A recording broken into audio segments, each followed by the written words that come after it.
eu trouxe essa nova série, cujo título é Deus, o seu Pai e seu provedor. Deus é teu Pai e é também o teu provedor. Ele quer te prover, Ele vai prover para você. Em qualquer circunstância, não importa o que esteja acontecendo à sua volta. Sabe, e eu vou começar aqui com uma mensagem que vai ser dividida em duas partes, hoje e no domingo que vem, sobre o maná. Segredos revelados no maná.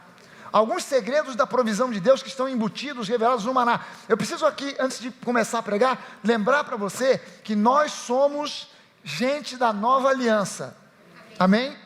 A Bíblia basicamente, ela tem a antiga e a nova aliança. A antiga aliança, o centro da antiga aliança era a lei. O centro da nova aliança é a graça. Então eu preciso entender que eu e você, nós somos gente da nova aliança, não da antiga. As histórias do Antigo Testamento, elas apontam para Jesus. Quando eu leio as histórias, seja a vida de Gideão, de Davi, de Esther, de Débora, não importa. Quando eu leio essas histórias, quando eu vejo os detalhes ali, eu preciso aprender a enxergar, a discernir, a receber a revelação de Jesus em cada uma daquelas passagens. Porque tudo aponta para Ele. A grande realidade é o Novo Testamento. É a nova aliança, e nós somos gente da nova aliança. Então o maná, como é algo do Antigo Testamento, tem alguma simbologia, tem alguma coisa embutida dentro dele, que revela algo sobre Jesus, a respeito de Jesus para nós, gente da nova aliança. Maná, a palavra maná, no hebraico, literalmente significa o quê? É uma pergunta, o quê? E por implicação, foi traduzido como, o que é isso? Porque quando o povo de Israel viu pela primeira vez o maná, eles olharam e não entenderam o que era aquilo. Mas o que é isso? Maná. Era uma pergunta, maná. E o nome pegou. Associaram, eles não conseguiram exatamente descrever. Você vê que a Bíblia tenta descrever o maná, mas ela não dá uma descrição exata, porque eles tentaram comparar com outras coisas, porque aquilo era algo que eles nunca tinham visto. E aí quando você vai agora em Êxodo 16, que é o texto bíblico que fala pela primeira vez sobre o maná, ele diz o seguinte: e o Senhor disse a Moisés: eu ouvi as queixas dos israelitas. Responda-lhes que ao pôr do sol vocês comerão carne e ao amanhecer se fartarão de pão. Assim saberão que eu sou o Senhor, o seu Deus. O povo começou a se queixar. Eles saíram do Egito, estão andando pelo deserto e eles começam a se queixar, a murmurar para Moisés: Moisés, estamos com fome, esse deserto não tem nada. E eles começaram a dizer até umas coisas que na minha cabeça eram umas mentiras. Estamos com saudades dos peixes temperado com cebola e alho que a gente comia lá no Egito. Que mentira, ele é escravo, come peixe temperado com cebola e alho. Ainda mais na fase que eles estavam chorando, gemendo, pedindo a Deus libertação, porque o faraó tinha duplicado o trabalho. Eles estavam lá amassando barro com palha para fazer tijolo, e com ração cortada pela metade, sofrendo, morrendo. Eles estavam comendo peixe temperado com alho e cebola. Você imagina? Atenção, escravinhos queridos, agora do intervalo, descanso para comer um peixinho, aqui que o nosso faraó mandou fazer para vocês, um peixinho cozido, temperado, um robalo aqui temperado para vocês, com bolo de camarão. É ruim, hein? É ruim. Mas eles começaram a dizer para Moisés: nós estamos com saudade e tal, e nós queremos carne, Moisés, nós queremos carne. E Deus... Se eu fosse Deus, eu dizia: pode dizer para eles que amanhã vai vir um raio na cabeça de cada um. Porque até onde eu saiba, murmuração é pecado. Mas apesar disso, Deus diz: olha, pode dizer para esse povo que eu ouvi as murmurações deles, e que amanhã eles vão comer carne. Amanhã eles vão ter pão à vontade. Em uma outra passagem, repetindo isso aqui, diz que Deus falou: eu vou mandar tanta carne que vocês vão comer até sair pelas orelhas. Meu Deus, isso é uma coisa que parece uma incoerência. Mas por quê? Por que Deus estava provendo para eles carne e maná? Porque Deus, até aqui, ainda não tinha dado a eles a lei. Então Deus ainda agia com base na graça. E como Deus tinha uma aliança feita com Abraão, A aliança de Deus aqui não era com o povo, mas com Abraão. E por causa de Abraão, Deus estava dizendo, por causa da fidelidade, daquilo que eu prometi a Abraão, eu prometi a Abraão que dele eu faria uma grande nação. Então eu não posso matar essa nação. Eu tenho que ser gracioso com eles. E apesar das suas falhas, apesar dos seus erros, eu vou fazer chover maná todo santo dia. E durante 40 anos, nunca falhou um dia em que eles não tivessem maná na porta deles esperando para ser comido, para ser servido de alimento. Durante 40 anos, não falhou um dia, porque Deus, Ele era fiel e Ele continua sendo fiel àquilo que Ele promete. Aí diz lá que no final da tarde, apareceram codornas, que vieram, agora tu vê só a maluquice, vem aquele bando de codornas para alimentar 5 milhões de pessoas, no mínimo uma codorna para cada um. Porque codorna não é uma galinha, é um pássaro pequeno, no mínimo um para cada um. 5 milhões de codornas baixando no acampamento, vindo, voando, e de repente quando elas passam por cima do acampamento, pum, cai tudo. O povo recolhe, tem carne à vontade, e diz lá, que cobriram o lugar onde estavam acampados. Ao amanhecer, havia uma camada de orvalho ao redor do acampamento. Depois que o orvalho secou, flocos finos, semelhantes à geada, estavam sobre a superfície do deserto. Quando os israelitas viram aquilo, começaram a perguntar uns aos outros, maná, que é isso aí? O que é isso? Disse-lhes então Moisés, este é o pão que o Senhor lhes deu para comer. Assim ordenou o Senhor, cada chefe de família recolha quanto precisar, um jarro para cada pessoa da sua tenda. Então se na sua tenda é uma família onde só tem um casal, 2 jarros. Se é uma família que tem um casal e 8 filhos, 10 jarros. Mas um jarro para cada um. E essa palavra jarro, aqui na NVI, que foi traduzida como jarro, no hebraico é omer. E o omer era uma medida de capacidade para secos. Se tornou depois uma medida. A Bíblia fala dessas medidas antigas e muitas delas, a Bíblia os pesquisadores quase que exatamente sabem o que equivalia ao quê. Mas o omer, ninguém nunca conseguiu entender ou descobrir qual é a medida exata de um homer. Quanto equivale um homer? É 1 litro, 2 litros? E eles botaram mais ou menos uma medida bem extensa. Algo entre 2 e 4 litros. É um chute. É como se eu dissesse aqui, eu posso adivinhar o peso de todos vocês. Aqui, todo mundo pesa entre 50 e 100 quilos. É um espectro muito largo. Eu garanto para você que a grande maioria de nós aqui está pesando entre 50 e 100 quilos. Dificilmente eu vou errar. A maioria aqui não pesa mais de 100 quilos, nem menos de 50. E eles botam, é algo entre 2 e 4 quilos, ou 4 litros. Mas, na verdade, ninguém sabe o que era a medida do homer, e isso tem uma razão de ser. E mais para frente, você vai entender o porquê de ninguém saber, e o que significa essa medida, o homer. Os israelitas fizeram como lhes fora dito. Alguns recolheram mais, outros menos. Quando mediram com o homer, com o jarro, quem tinha recolhido muito, não teve demais. E não faltou a quem tinha recolhido pouco. Cada um recolheu o quanto precisava. Cada um recebeu exatamente o que necessitava. Ninguém deve guardar nada para a manhã seguinte, ordenou-lhes Moisés. Todavia, alguns deles não deram atenção a Moisés e guardaram um pouco até a manhã seguinte. Mas aquilo criou bicho e começou a cheirar mal. Por isso, Moisés irou-se contra eles. Moisés se chateou porque, em alguns casos, em algumas tendas, em algumas famílias, era para pegar 8 jarros. Mas o camarada pegou 10. Porque sabe lá se amanhã vai ter de novo? Deus mandou hoje. E se ele não mandar amanhã? Pelo menos o café da manhã eu já garanti. O almoço depois a gente vê. Mas pelo menos eu já estou garantindo aqui o café da manhã. Já estou garantindo alguma coisa para mais tarde. Eu separei aqui alguns princípios, tem 3 princípios que eu quero que você entenda a respeito do maná, que revelam para nós a vontade boa, perfeita e agradável de Deus para nós hoje, que revelam algo sobre Jesus nessa história do maná. Primeira coisa, no maná está toda a provisão que você necessita para cada dia. No maná você encontra provisão de Deus para a sua vida, mas é uma provisão diária.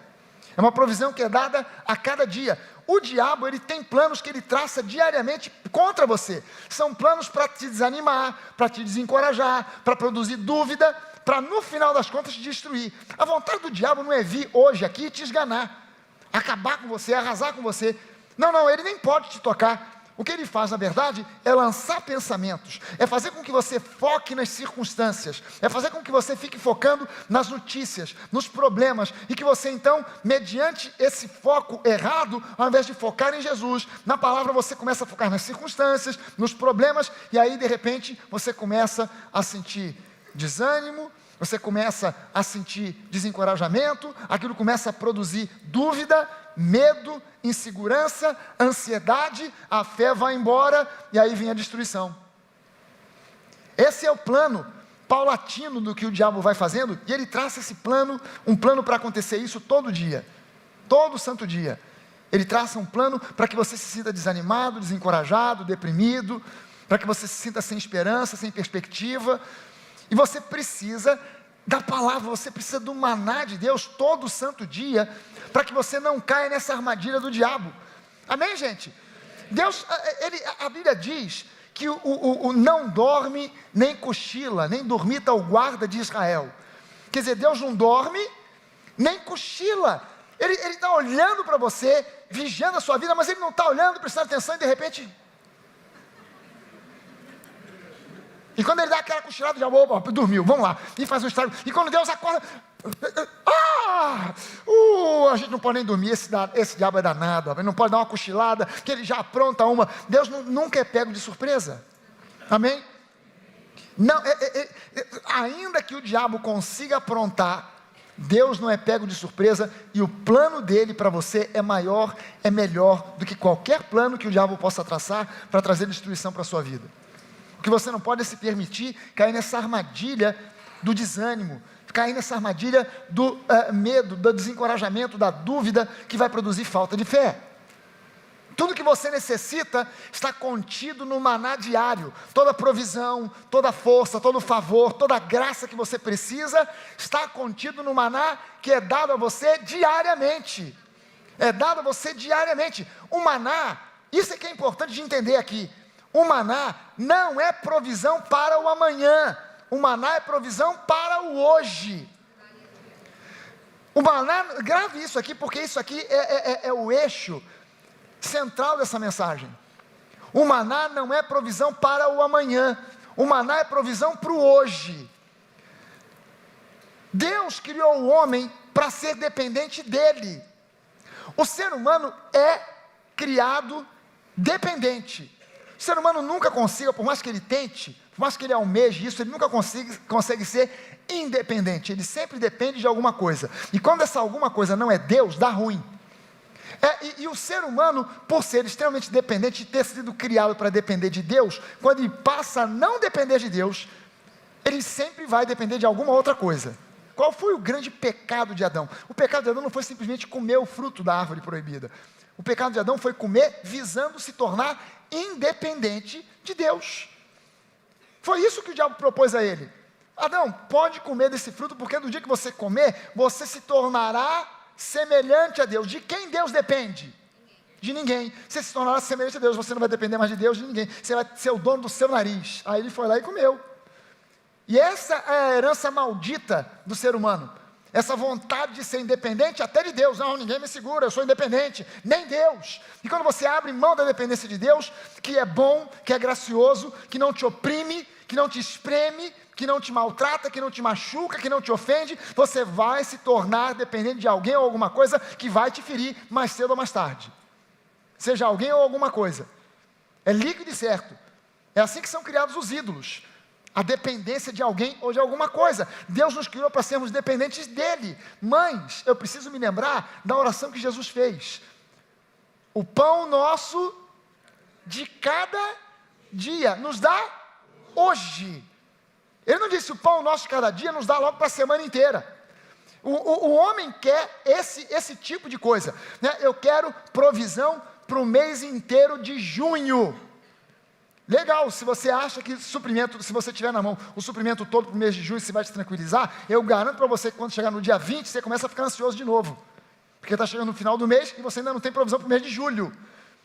Se você tiver até o final do ano, não importa, em algum momento a ansiedade vai voltar, em algum momento a ansiedade vai voltar. porque vai chegando ao final. O ser humano quer ter isso, por isso que o ser humano vive jogando, o brasileiro joga na Mega Sena, porque ele quer ganhar para ter segurança. Eu agora não dependo mais de patrão, de emprego, eu continuo até trabalhando, mas se o patrão me mandar embora, ó, estou nem aí.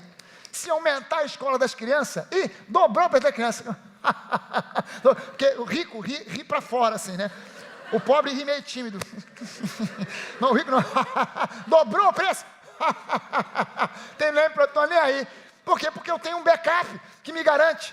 Mas de repente vem um Collor da vida, passa o outro, você só pode sacar 50 prata. E agora? Porque você estava na dependência do dinheiro. O teu ídolo se tornou o dinheiro, o foco se tornou, a tua segurança estava no dinheiro e não em Deus. É o pão nosso de cada dia nos dá hoje. Mas o que é o maná? O que é o maná? Qual é a revelação? Quando você olha para o Antigo Testamento e vê a descrição do maná, para o que ele aponta? O que ele revela? O maná é a palavra do Senhor Jesus. O maná, você poderia dizer que é Jesus. Mas eu digo para você que é a palavra de Jesus, porque Jesus e a sua palavra são uma e a mesma coisa. Eu sempre faço questão de relembrar a você, João capítulo 1, começando no versículo 1, onde diz que no princípio era o verbo, o logos, a palavra, e a palavra estava com Deus, e a palavra era Deus. Depois no versículo 14, João diz, e a palavra se fez carne, ou seja, Jesus é a palavra em carne e osso, a Bíblia é Jesus em papel e tinta. Jesus e a palavra são uma só coisa, a mesma coisa.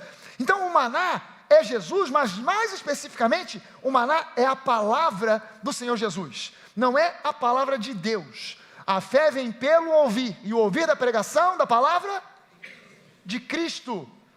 De Cristo. Algumas versões em português têm traduzidos como a fé vem pelo ouvir e o ouvir da pregação da palavra de Deus. Mas essa tradução é baseada na King James, que diz exatamente assim: Faith comes by hearing and hearing by the preaching of the word of God. Mas a tradução King James, ela foi feita em um manuscrito que hoje em dia não é considerado o melhor dos manuscritos, o texto Receptus, que não é considerado o melhor manuscrito, e depois do texto Receptus foram descobertos centenas e milhares de outros manuscritos melhores e mais antigos, onde dizem, ao invés da palavra de Theo, que seria Deus, a palavra de Christus. A versão mais abundante, só tem uma versão no original, escrito, a fé vem pelo ouvir e ouvir da pregação da palavra de Deus. Todas as outras dizem, a fé vem pelo ouvir e ouvir pela palavra de Cristo. Qual é a diferença? A palavra de Deus inclui também a lei, a palavra de Cristo é a palavra da graça. Jesus veio cumprir a lei, ele veio ministrar, demonstrar a graça. Duas coisas que Jesus fez no seu ministério. Número 1, cumpriu a lei, nos livrando da lei. Número 2, ele demonstrou e trouxe para nós a graça. Nós somos gente da nova aliança, aliança da graça. Nós não estamos mais debaixo do jugo da lei, nós estamos agora debaixo da cachoeira da graça. Amém? A palavra de Cristo, o maná, é a palavra do Senhor Jesus, que é a palavra da graça, a palavra da nova aliança, que se renova a cada manhã e nos alimenta a cada dia. A cada dia. João 6, 57 e 58, diz assim, da mesma forma como o Pai que vive me enviou, e eu vivo por causa do Pai, assim aquele que se alimenta de mim, viverá por minha causa. Este é o pão que desceu dos céus. Os antepassados de vocês, isso é Jesus falando para os judeus, os antepassados de vocês comeram o maná e morreram. O maná veio do céu. O maná não surgiu do nada, não brotou do chão, ele veio do céu. Mas, ainda assim, os antepassados de vocês comeram o maná, por mais milagroso que ele fosse, eles comeram desse milagre, o maná, e morreram. Mas aquele que se alimenta deste pão, Jesus, a palavra de Jesus, viverá para sempre. O maná, se guardado, no dia seguinte já não prestava. A revelação da palavra de Deus precisa ser renovada a cada manhã em nossos corações.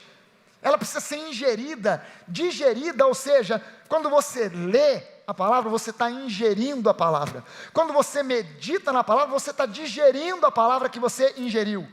Você precisa meditar na palavra todo santo dia, digerir a palavra a cada dia. Quando eu olho para esse texto, falando que o povo de Israel, alguns tentaram guardar maná para o dia seguinte, e deu ruim, eu até entendo, porque os caras não sabiam se no dia seguinte ia ter de novo. Então o camarada na insegurança, não, eu vou guardar um pouco a mais, eu vou colher o dobro, não vou colher só o suficiente aqui, eu vou colher o dobro, mas no dia seguinte, tudo aquilo que ele colheu a mais, tinha dado bicho e cheirava mal. Mas para surpresa dele, quando ele saiu para fora da tenda, tinha mais maná esperando por ele. E durante 40 anos, isso todo dia acontecia. O povo de Israel, nesses 40 anos, muitas vezes errou, pecou, falhou. Sim, adorou outros deuses. Deus deixou de mandar o maná? Todo dia, todo dia. Por quê? Porque Deus não estava mandando um maná com base no desempenho deles, mas com base na fidelidade dele, a promessa que ele fez a Abraão. Como é que Deus nos abençoa hoje? Com base no nosso desempenho? Não, com base na promessa que nós temos em Jesus. Ele cumpriu a lei por nós, e derramou sobre nós abundantemente da sua graça. Então hoje, você e eu falhamos. Isso é motivo para Deus parar de mandar um maná diário para nós? Não, porque Ele nos ama, e Ele sempre espera. Você sabia que Deus sempre pensa de nós o melhor? Você sabia disso?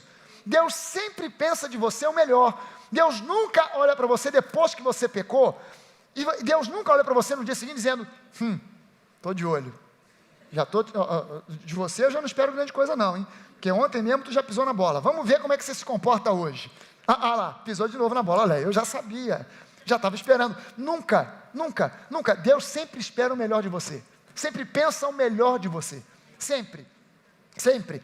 Nunca, jamais, Ele pensa o pior. Nunca Ele está na expectativa de que você vai cometer o próximo pecado. A expectativa dEle é que você vai continuar andando em santidade, e é Ele mesmo que te capacita para isso, não é o seu esforço. Deus, eu prometo que agora eu vou andar em santidade. Não prometa nada a Deus, não prometa nada a Ele, peça a Ele, Deus, preciso da tua ajuda, hein? Alô, estou precisando, hein? Sozinho não consigo não, hein? Já estou avisando logo, eu sozinho já tentei e não deu certo, eu preciso de ser capacitado por você, e Deus te capacita para que você faça aquilo que Ele mesmo mandou que você fizesse. Caramba, isso é graça demais, né? Deus te dá um mandamento, Deus te dá uma ordem, aí Ele mesmo manda as ferramentas para que você faça, e depois que você faz, Ele ainda te abençoa com aquilo que Ele mesmo mandou você fazer, e te capacitou para fazer. Caramba! Ele manda você fazer, Ele te ajuda a fazer, Ele faz por você, e depois ainda te abençoa. Deus é bom demais. No maná, existe suficiência para todas as suas necessidades. Eu destaquei essas duas palavras aqui, suficiência e todas. No maná existe suficiência, não para algumas, não para as mais difíceis, as mais fáceis você mesmo resolve. Não, no maná diário existe provisão de Deus, suficiência para todas as suas necessidades, para cada uma delas. E quem crê nisso, diga amém. Em Êxodo 16, a gente lê o texto que diz lá, assim ordenou o Senhor, cada chefe de família recolha quanto precisar, um jarro, ou melhor, um homer, para cada pessoa da sua tenda. O maná tinha que ser colhido de acordo com essa medida, o homer. O homer depois se tornou uma medida padrão, que os judeus usavam para uma série de coisas, mas quem deu essa medida, esse padrão para eles, foi o próprio Deus. E o homer, o que era essa medida? O homer era uma medida de mais do que suficiência, de modo que ninguém ficaria cheio, empanzinado de maná, nem também ninguém ficaria com fome, mas cada um seria plenamente saciado. Essa é a medida do quanto você precisa meditar na palavra para ser saciado, para ter os seus problemas, para ter o foco dos seus problemas mudado, do problema para a resposta. Essa é a medida que você precisa, um homer. Então, pastor, quanto é um homer? Depende. Tem gente que precisa de mais, tem gente que precisa de menos. Sabe, quando eu comecei a entender a revelação de que pelas pisaduras do Senhor Jesus, nós fomos sarados, eu fui sarado, eu precisei meditar nisso dia e noite durante meses. Eu ia na Bíblia, eu lia, tornava a ler, pensava nisso o dia inteiro, meditando, mastigando, ruminando essa verdade. Até o dia que a ficha caiu. Hoje, eu já não preciso gastar tanto tempo. Quando um sintoma qualquer tenta invadir a minha vida, já está no meu DNA, já está misturado na massa do meu sangue. Eu sei que eu fui sarado pelas pisaduras do Senhor Jesus. Então hoje, eu preciso de muito menos do que aquilo que eu precisava no passado, quando eu tinha muito mais ignorância a respeito da revelação da palavra.